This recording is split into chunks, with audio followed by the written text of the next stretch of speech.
दर्द भी तू ही और दवा भी तुम ही।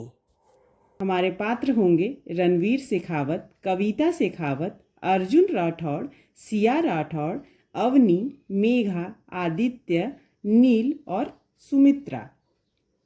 हवेली के अंदर शोरगुल था। रणवीर शेखावत और उसकी पत्नी कविता शेखावत टीवी पर सिया राठौर की खबर देख रहे थे। मीडिया अपनी आदत के मुताबिक मसालेदार बातें दिखा रही थी। कविता मन ही मन सिया से चिढ़ते हुए सोच रही थी, ठीक हुआ, बहुत उड़ती थी, अब मद्दाम हो गई, अब तो इसे मर जाना चाहिए। आखिरकार वह बोल ही पड़ी, इस लड़की ने तो नाक में दम कर रखा था। तभी रणवीर को गुस्सा फूट पड़ा।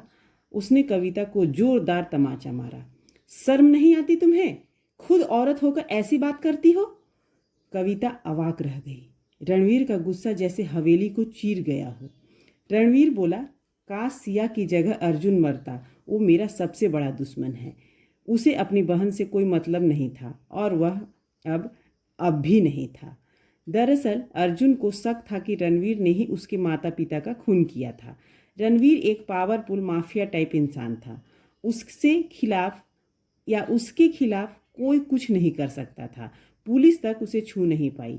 लेकिन अर्जुन राठौड़ एक कामयाब बिजनेस टाइकून जो बाहर से सभ्य और भीतर से आग का गोला था। उसका एक ही मिशन था, रणवीर को खत्म करना। रणवीर बात कर ही रहा था कि एक लड़की चाय की ट्रे लेकर आई। चेहरा दुपट्टे से ढका हुआ, बस उसकी काजल लगी आंखें नजर आ रही थी। दादू, आपकी चाय। जैसे ही उसका दुपट्टा सरकता है, कविता का गुस्सा फूट पड़ता है। मनहूस, कितनी बार कहा है कि अपनी शकल मत दिखाया कर, तू ही तो मेरे बेटे बहू को खा गई थी। एक झापड़ उसको मारती है। एक चाटा सीधे अवनी के गाल पर पड़ता है। वह फौरन चेहरा ढक लेती है और आंखों में आंसू आ जाते हैं।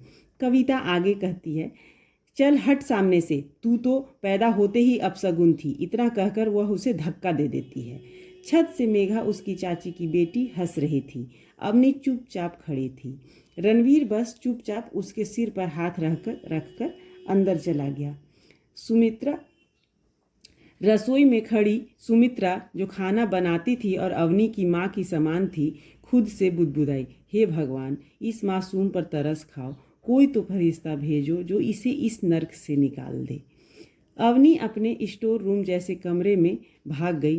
टूटी अलमारी, एक पुरानी तस्वीर और वह बस तन्हाई। दूसरी ओर अस्पताल में सिया राठौड़ जिंदगी और मौत के बीच झूल रही थी।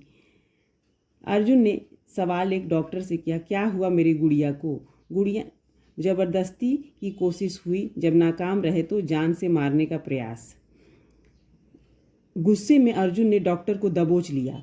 कब होश आएगा मेरी बहन को? डर से डॉक्टर बोला, थोड़ी देर में, थोड़ी देर में। अर्जुन ने उसे छोड़ दिया। सिया का माथा चूमा और वादा किया कि गुड़िया, जिसने भी तुझे इस हाल में पहुंचाया है उसका अंत तय है। तेरा भाई अब तूफान बनकर उस पर टूटेगा। अवनी के माता पिता की मौत कुलदेवी मंदिर जाते वक्त एक हादसे में हो गई थी। वह बची थी सुमित्रा की गोद में। तब से कविता ने उसे मनहूस मान लिया था और नौकरानी बना दिया था। पढ़ने का मन था, पर रोज के ताने ने उसे किताबों से दूर कर दिया। अपने माँ बाप की तस्वीर से लिपट कर वह फूट फूट कर रोती है। आप भी मुझे मनहूस मानते हैं क्या? इस तरह का सवाल वह बार बार अपने मन में करती है। मेघा पार्टी के लिए तैयार हो रही थी और फोन पर बात कर रही थी। अवनी कपड़े प्रेस कर रही थी। इतनी रात को कहाँ जा रही हो? इतना पूछना ही था कि मेघा ने चिल्ला कर कहा, तू कौन होती है पूछने वाली? अपनी औकात में रह। और उसे कमरे से बाहर धक्का देकर दरवाजा मुंह पे ही उसके बंद कर दिया। सुमित्रा ने फिर से उसे ढाढ़स बंधाया, क्यों ध्यान देती हो इन लोगों पे? क्यों इन लोगों के पीछे पड़ी रहती हो? ये तेरे अपने नहीं हैं। अवनी फूट पड़ी, तो इनके अलावा कौन है ही मेरा? अर्जुन जब बाहर आया तो मीडिया ने घेर लिया उसे। अगली बार बिना सोचे मुंह खोला तो अंजाम भुगतना होगा। उसकी आंखों में एक आग थी। कार में बैठते ही उसने नील को आदेश दिया कि आधे घंटे में जिसने भी ये किया है उसकी कुंडली चाहिए मुझे।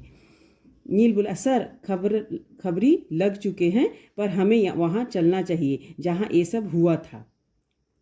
अर्जुन और नील उस जगह पहुंचे जहां सिया पर हमला हुआ था। रूही की गाड़ी चकनाचूर पड़ी थी, खून से सनी हुई। अर्जुन की आंखें भीग गई थी। तभी नील की नज़र गाड़ी के पास पड़ी एक चैन पे गई। सर, ये चैन मिली है, उस पर ए लिखा है।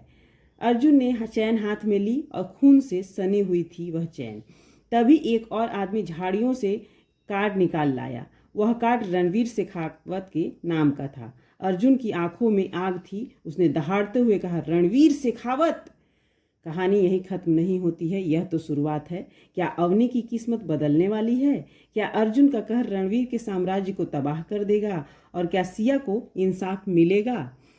कहानी में आगे तक बने रहिए। मैं जल्द ही इसकी एक नई कहानी लेकर आपके सामने आऊँगी। चैनल को सब्सक्राइब कर लीजिए और एक लाइक कर दीजिए। तब तक के लिए राधे कृष्ण।